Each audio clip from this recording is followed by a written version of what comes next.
Alright, here is my 555 contest entry. It is a printed circuit board etching system using ammonium and sodium persulfate. It's kind of a mess because it took a long while to design and put together in such a short time. I tried to keep the operator interface board as clean as possible. But over on the side here we have the sprayer pump, which will actually recirculate etching across the board. And then we have our crystal hopper airlock motor, which delivers the crystals in the mixing tank. This is going to simulate the water valve going into the mixing tank. There's also two more that will be needed, one for the outlet valve from the mixing tank to the recirc tank, and then one more from the recirc tank to the waste tank. The operator interface, I have a diagram of it here. Probably won't show up very well on video, but I will have a PDF file on my HackHut site, which will be listed in the description. So we'll go ahead and get started. You can see that the waveform for the servo is as such. Currently about 52% duty cycle. As soon as we turn the Grandmaster circuit on, the water valve will try to open. The crystal hopper airlock will start to run as soon as we add our low water level to the mixing tank. So we'll go ahead and get started with that. You can hear that the servo has moved and our crystal master is active. Our water valve is open as we just saw it open. We'll add the low level. Now we can see that the crystal edge or the crystal motor has started. And if I change the trigger real fast, we can see that we have the pulse width modulation speed output.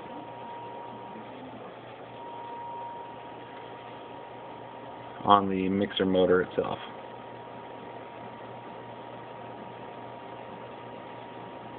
So, with that, we'll go ahead and start simulating our rotary airlock as though it is turning and dumping crystals into the mixing tank. As soon as that has reached its target, the light will turn off, the airlock will stop moving, as we can see there. And then we reach the high level on our mixing tank and the valve shut. And as we see down here, while I'm waiting for the mixer timer to complete, we have the operating levels, low and high, for the recirculation tank. This is the dump valve from the mixer tank to the recirc tank. And then we have our low and high levels. This is the pot that controls the mixing time, which we're waiting for. It'll try to start filling up the recirc tank as soon as it hits that point. Also, we have the time for the etching system, how long you want it to etch each time. It is manually run by the etch master circuit over here. Then the speed for the pump.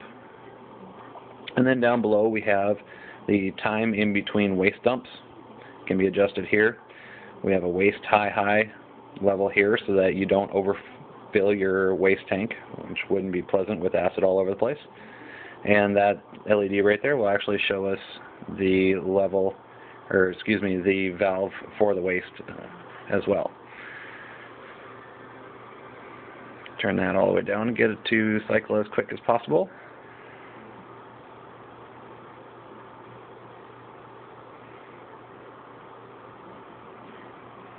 And there it is. So now it's simulating filling up the recirculation tank.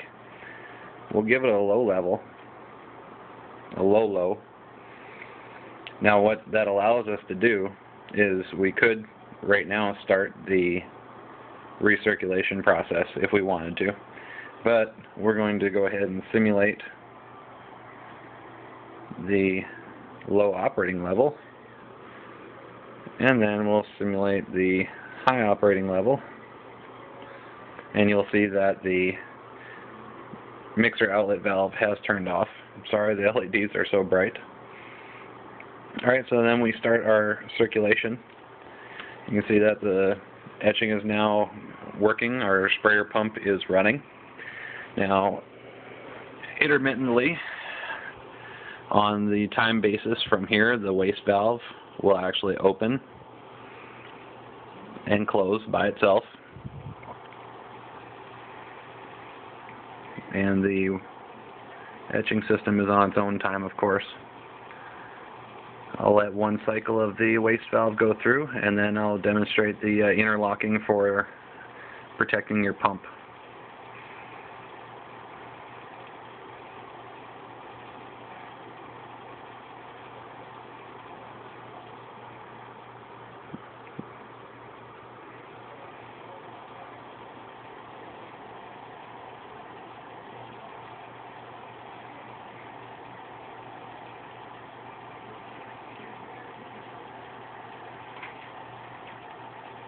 And if by chance you do happen to get a high level in the recirculation tank, you can add that. You can see the waste valve just showed up there. It'll go off on its own. There it goes. It'll do that on a recirculating basis. Just happens every so often, whatever you set it at. Usually in between 2.5 minutes to 30 minutes for what the potentiometers are set up for on all 3 timer circuits.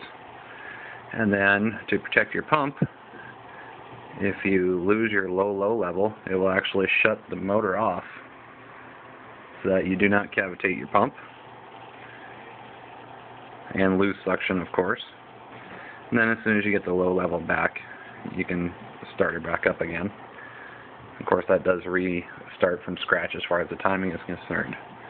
But to keep it automated, whenever the operating level drops below the low level, the valve turns back on, will stay on until it reaches the high level. And also on your mix tank, as it's filling up the recirculation tank, once it drops below its low level, the water valve opens back up, and as soon as you get the low level back on the water, your crystal airlock starts up again, and the whole process just recirculates. And all my schematics for this project and the the operator interface for this board are all going to be posted on Hackut site. It should be johnmstraub.hackut.com. Thank you.